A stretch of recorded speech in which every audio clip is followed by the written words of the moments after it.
Salam Sang Sabda. Kembali lagi bersama kami para frater SWD Seminari Tinggi Surya Wacana Malang dalam edisi Renungan Minggu Paskah kedua. Bapak Ibu Saudara-saudari yang terkasih di dalam Kristus Tuhan, pada hari Minggu Paskah kedua ini, bersama gereja sejagat, kita merayakan hari Minggu Kerahiman Ilahi. Pada hari ini, saya mengajak kita semua untuk melihat dan merenungkan kembali bacaan-bacaan suci pada hari ini, secara khusus dari Injil Yohanes. Dalam bacaan Injil hari ini, Yohanes mengisahkan Yesus yang hadir menampakkan diri kepada para muridnya. Sekarang yang menjadi pertanyaan untuk kita semua adalah, untuk apa Yesus yang telah bangkit menampakkan diri kepada para murid?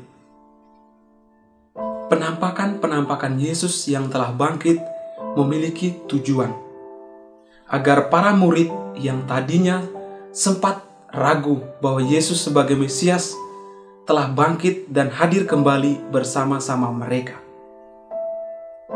Kehadiran Yesus bukan hanya untuk menampakkan diri kepada para muridnya, tetapi Ia hadir juga untuk memberikan karunia Roh Kudus kepada mereka. Tentang kebangkitan Yesus ini, tidak semua orang percaya langsung akan hal itu. Dan perlu kita ketahui bahwa orang yang percaya akan kebangkitan berarti ia hidup dalam iman. Orang yang tidak punya iman sulit untuk percaya akan hal ini, karena hidupnya selalu dalam kebimbangan dan dalam bayangan-bayangan dirinya. Tidak ada orang yang sudah mati bisa hidup kembali. Itulah pemikiran orang yang kurang beriman kepada Yesus. Ketika Yesus menampakkan diri kepada para muridnya untuk pertama kali pada suatu tempat dengan pintu-pintu yang tertutup, selain menampakkan diri, kehadiran Yesus juga memberikan karunia Roh Kudus kepada mereka. Setelah mereka menerima karunia Roh Kudus, Yesus menugaskan mereka untuk mewartakan kebenaran.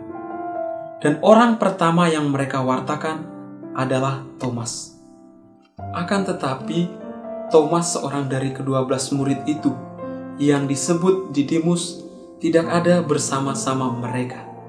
Sehingga ketika murid-murid itu menceritakan kepada Thomas bahwa mereka telah melihat Tuhan, Thomas ragu-ragu dan tidak percaya, sehingga ia berkata, "Sebelum aku melihat bekas paku pada tangannya, dan sebelum aku mencucukkan jariku ke dalam bekas paku itu, dan mencucukkan tanganku ke dalam lambungnya, sekali-kali aku tidak akan percaya."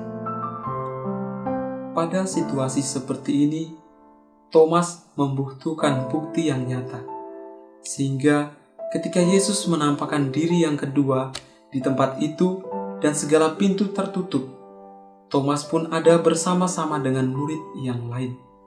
Setelah ia melihat dan membuktikan apa yang ia katakan, barulah ia percaya bahwa apa yang dikatakan murid-murid yang lain sungguhlah benar, bahwa Yesus telah bangkit.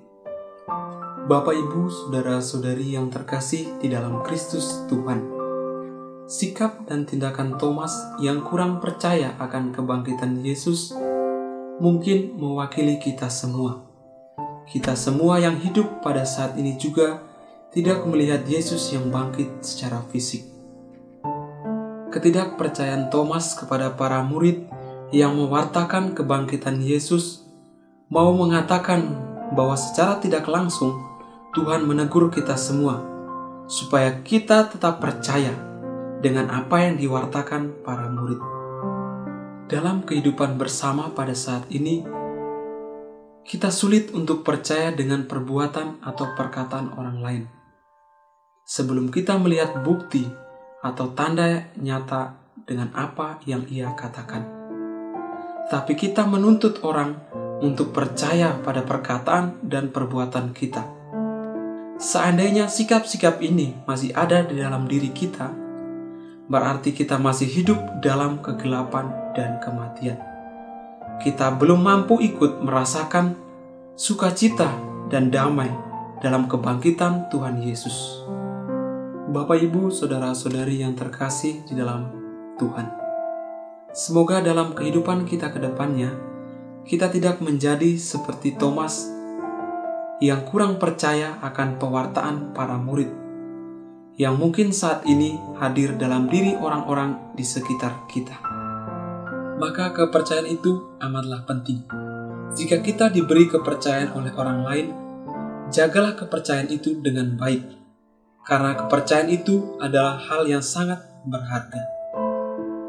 Selamat hari Minggu. Semoga Tuhan memberkati.